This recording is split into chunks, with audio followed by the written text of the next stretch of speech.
আসসালামু আলাইকুম, কি অবস্থা সবার, কেমন আছেন? এই তো আজকে রাতে ডিনারের আয়োজন।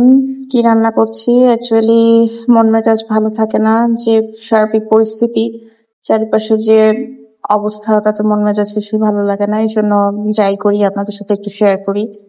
এই তো মশলাগুলো আমি এখানে অ্যারেঞ্জ করে নিয়েছি, আপনারা সবাই জানেন টুকটাক।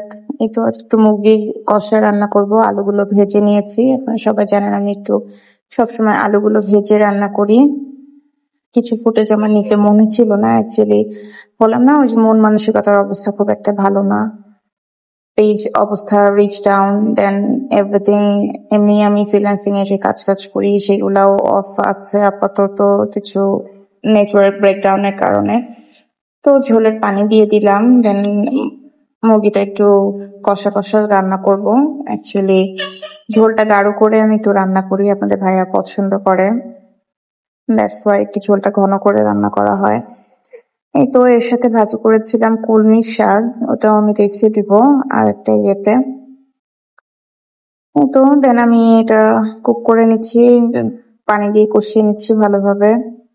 অ্যাকচুয়ালি কি বলবো না বলবো কিছুই সেটাও ভালো লাগতেছে না, ভয়েস ওভার যে দিব। এনিওয়েজ, দেখেন তরকারি কালারটা কেমন আসছে, অলরেডি কিন্তু একটা কালার চলে আসছে।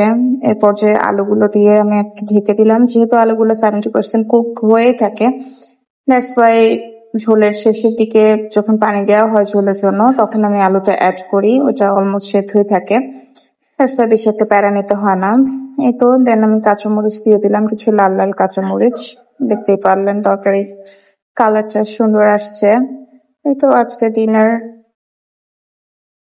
আপনার ভাইয়াকে সার্ভ করে দিচ্ছিলাম। আসলে আপনাদের কেমন কি দিনকাল যাচ্ছে কমেন্ট করে জানাবেন। কলমি শাক ভাজিটা কেমন হয়েছে, এটা নেক্সট ব্লগে আমি আপলোড করে দিব। আমি একটু স্পেশাল ভাবে কলমি শাকটা ভাজি করি, এটা বেশ ভাজা ভাজা হয় উইদাউট পানিতে। এই তো আজকে এই পর্যন্তই। Thanks for watching.